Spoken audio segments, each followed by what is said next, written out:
De volta com o programa Tudo Posso. Hoje estamos falando sobre microcefalia e Zika vírus. Estamos recebendo a obstetra a doutora Ingrid. Já conversamos no primeiro bloco sobre várias coisas.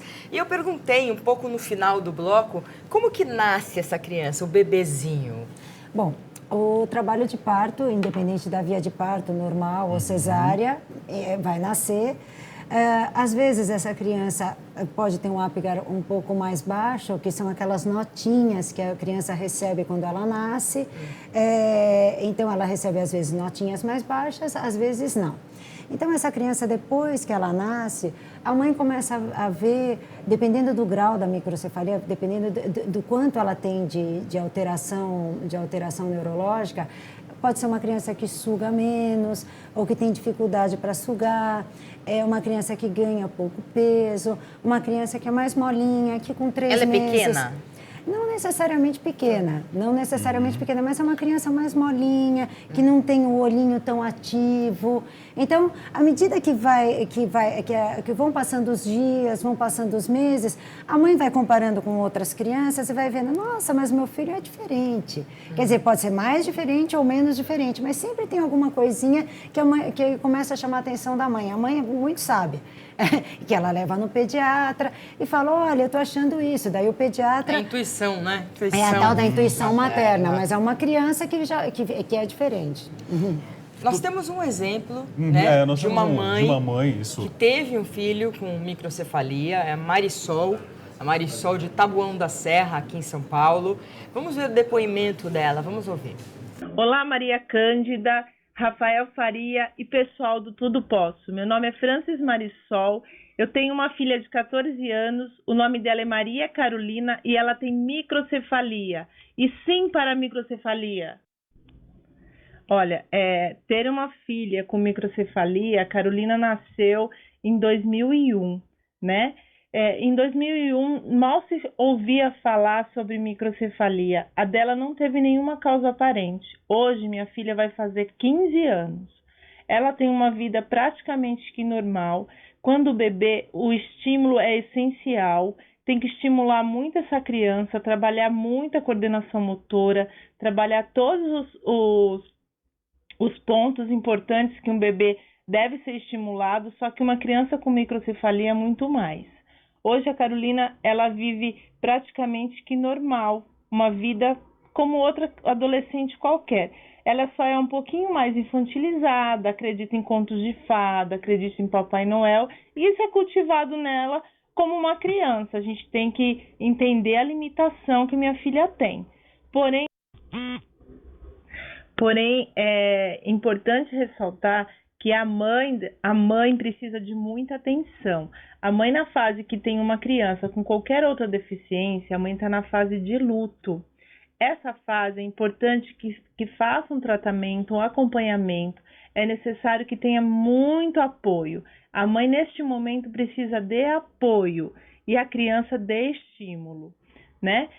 E vai vivendo. E toda mãe que tem uma criança que nasceu com microcefalia, essa mãe que é especial, essa mãe que ganhou um presente, né? E que está mostrando para a sociedade que é necessária atenção às crianças deficientes. Não só né, mas qualquer outra doença, qualquer outra deficiência, é preciso atenção. Hoje está como se fosse uma modinha aí, crianças com microcefalia. Antes não tinha uma estatística certa de quantas crianças nasceram com microcefalia. Hoje tem, por conta de uma desconfiança que não é certo ainda, que é do mosquito da dengue, que é o Zika vírus. Eu particularmente não acredito que seja só isso. Eu acredito que tenha outras causas. E também algumas outras mães que terão filhos com microcefalia que não foi por conta do Zika vírus, que não foi por conta de medicamento. Foi como minha filha, nasceu com microcefalia, assim como outra qualquer deficiência poderia ter sido, né? Então, ficar atento não só a essa agora, porque outras deficiências estão aí, estão aparentes e ninguém cuida, ninguém vê. Só está cuidando desta agora por conta só está cuidando desta agora por conta da mídia, que a mídia está aí, está anunciando e está falando, né? Mas, então, se o caso é microcefalia, então vamos cuidar. Vamos estimular essas crianças, cada caso é um caso, cada criança com microcefalia tem um potencial diferente do outro, elas não são iguais, assim como todo ser humano. Cada ser humano tem o seu potencial. As crianças com microcefalia, cada uma tem o seu potencial. E estes devem ser trabalhados, estes devem ser estimulados. E com o tempo vai descobrindo tudo o que ela pode, o que ela não pode, o que ela consegue, o que ela não consegue. O importante é deixá-las felizes, é criá-las com alegria, é aceitá-las como elas são, é aceitar o ser humano como ele é. Tá aí, Marisol, obrigado pelo seu depoimento, parabéns, por compartilhar com a gente. Toda essa luta aí que você estimulou essa criança, e se ela é hoje próxima, né, de uma criança normal, né, diria normal, é meio complicado falar, é porque a mãe fez todo esse trabalho, não é, doutora? É exatamente o que eu falei, que a mãe começa a desconfiar logo de início que tem alguma coisa errada, vai ao pediatra, o pediatra ajuda no diagnóstico. E a estimulação, dependendo tem crianças que têm um desempenho melhor, como a filha da Marisol. Sim, tem crianças que, infelizmente, não conseguem chegar aí, mas se consegue o máximo dela. Então, a estimulação, uma atenção voltada para essa criança maior e amor, né? O mais importante. Esse depoimento, ele desperta pelo menos 2 pontos, né, iniciais. Primeiro, a questão que vocês acabaram de falar, né, que a doutora destacou aqui, que precisa do estímulo, né? E depois que microcefalia sempre existiu, não é agora, não foi do ano passado, nesses casos de Pernambuco, não é isso, doutora? É microcefalia e tantas outras doenças que a gente não tem aqui notificadas, entendeu? Né? Então, quer dizer, nós estamos dando atenção para a microcefalia agora, mas nós temos outras doenças que também a criança tem um retardo de crescimento, ou às vezes tem um retardinho motor. Então, quer dizer, tantas outras doenças que ninguém presta atenção, mas que é o tal do trabalho da formiguinha, que as mães têm que fazer o trabalho por fora. A Marisol entrou num ponto também, né? Ela fala que, né, a opinião dela é que ela não acredita que existe uma relação entre o Zika e a microcefalia, né? Esses dias eu também vi pelas redes sociais e noticiários, né, que de repente a causa seja o pesticida que estão utilizando para matar o mosquito. Não, falando foi na Argentina. Na Argentina, isso? Na Argentina que eles fizeram um estudo que falava isso. Inclusive no Rio Grande do Sul, eles pararam com isso. De usar o larvicida. Exatamente. E falaram numa época da vacina da rubéola, logo ali atrás, falaram que era a vacina da rubéola e tal. Então, quer dizer, óbvio, ninguém sabe direito o que está acontecendo, então vai ter, como tem esses boatos hoje, se a gente fizer o programa daqui uma semana, vão ter outros boatos. Eu acho que assim, ninguém sabe direito como acontece, como a doença se manifesta, em quem se manifesta, então daí começam essa boataria. Doutora, do ponto de vista estrutural, né, como que está o Brasil para fazer os exames, né? O Brasil com com essa dimensão continental difícil, que nós temos, né, aqui. Acho que só pela expressão da doutora aqui, a gente já viu a resposta. Né? Bom, gente, vamos começar do começo. Vamos começar lá de trás. Quantas mulheres fazem pré-natal aqui? Vamos começar. Assim, todo mundo fala, não, vem o ministro, vem o governador, vem o prefeito. Todas as pacientes fazem pré-natal. Fazem. Quem atende a paciente no centro de saúde é o médico? Não. Não é. É o médico. Não é o médico. Muitos centros de saúde são as enfermeiras que atendem. E como que é feito o pré-natal? Ela mede a pressão, mede a barriga e manda essa paciente embora. Então, a gente às vezes pega a paciente... É um pseudo pré-natal. Total. Triste, né? Daí ela vai fazer o exame de ultrassom. Ela espera, coitada, pedem o exame de ultrassom com 8 semanas, ela vai fazer com 28. Na rede porque pública. Não tem, porque não tem, porque lugar. ela vai ficar, desmarcou, não sei o que lá, quebrou o aparelho. Daí, nessa rede pública, o médico vai colocar o ultrassom e vai ver exatos 3 minutos. Assim, porque ele ganha pouco. Então, ele vai fazer em 3 minutos o exame. Então, você acha que ele vai diagnosticar microcefalia? Ele mal vê o batimento cardíaco, não fala o sexo da criança, não mostra a criança para a mãe. Quer dizer... Que situação, que país, nossa. Isso é Brasil, né, gente? Enquanto isso, né, por situações políticas, o nosso ministro deixa o cargo num dia para poder votar, né? Para poder garantir poder de um lado, né? E aí os casos vão aumentando, né, doutora? Não só de microcefalia. De tantas outras doenças, né? Que não é a única mazela que esse país sofre, né, doutora? Muito obrigada, doutora Ingrid. A gente está recebendo a obstetra, ótima. Obrigada. Fala muito bem, né, Rafael? Gostei da conversa, realmente bastante esclarecedora, né? É verdade, muito bom. Bom, muita gente não sabe que hoje é o Dia Nacional de Mobilização contra a Zika nas escolas. Então, nossa presidente, os ministros, várias pessoas estão visitando as escolas, né? Você sabia que a criança que nasce com a microcefalia pode levar uma vida saudável e realizar atividades comuns do dia a dia? A gente acabou de ver um exemplo com a Marisol e a sua filha, que tem mais de 15 anos, e é uma menina que, nossa, faz tudo, exatamente tudo. Eu tô aqui com o doutor pediatra, tudo bem? Tudo doutor, bem, obrigado. O seu nome mesmo é... José Carlos Pereira. José Carlos Pereira, que é um nome muito grande, né? José Carlos Pereira. Doutor, como que é o desenvolvimento da criança, do bebê? A gente falou até o bebê. Agora, vamos falar daqui para frente. Como que essa criança vira uma criança quase saudável?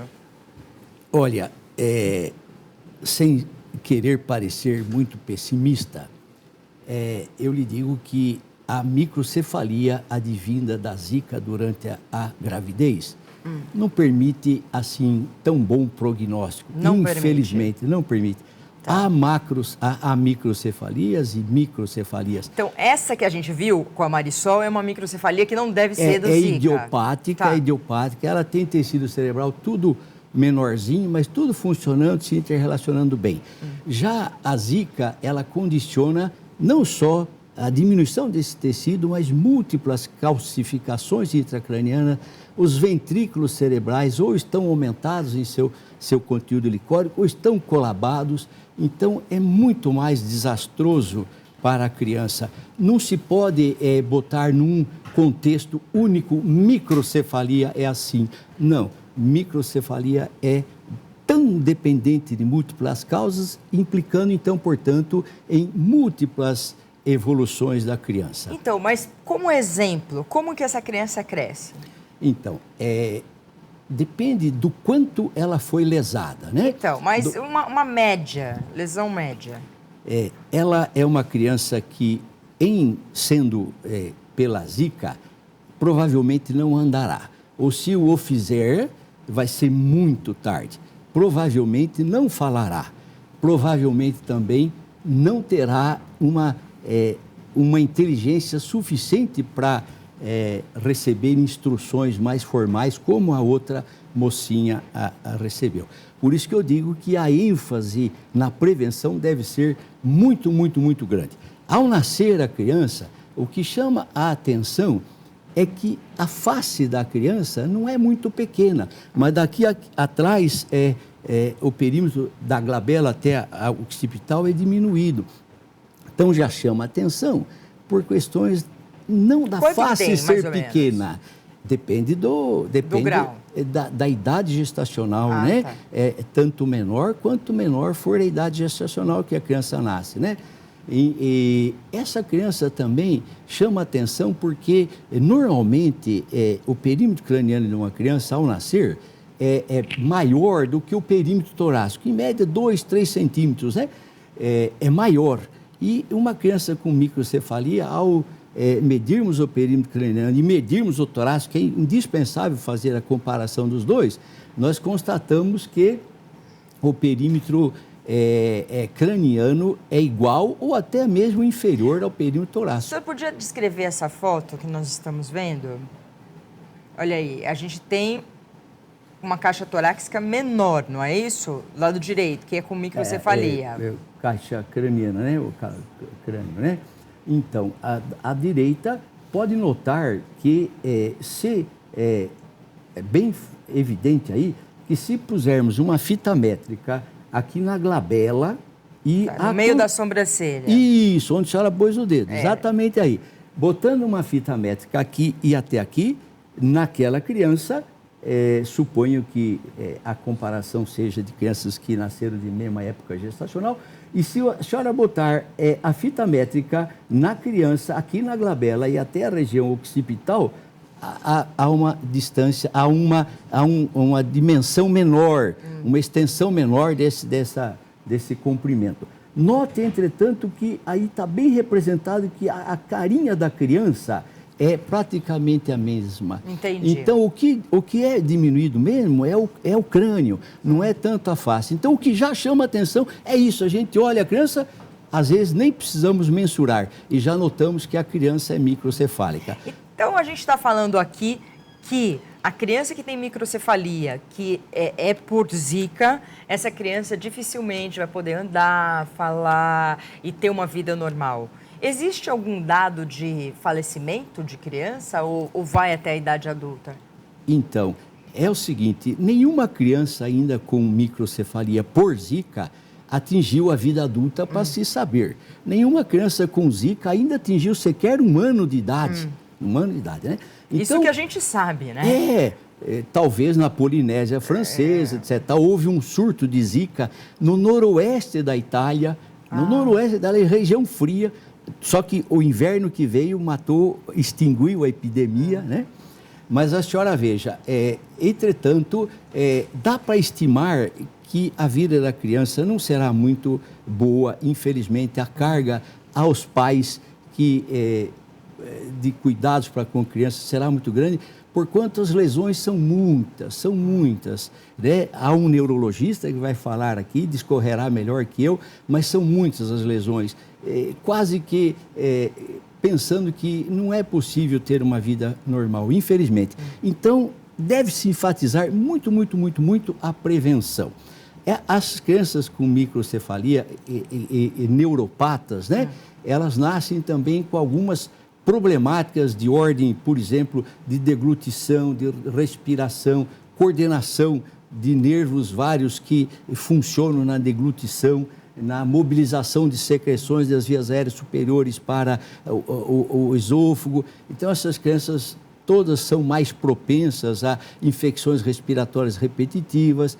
Elas provavelmente também, como todo neuropata, têm cuidados com higiene própria pessoal um pouco pior. Então, é mais possível, frequentemente, infecções gastrointestinais. Agora, os cuidados pediátricos são os mesmos. Vacinar na mesma época, receber as vitaminas de prevenção. Doutor, muito obrigada. Muito obrigada. Volte sempre. Hoje é esse dia de mobilização, né, contra a Zika, principalmente nas escolas, as crianças, não é? Que precisam saber disso, né? Afinal, nasce lá nas crianças, tudo, a educação, né, é fundamental.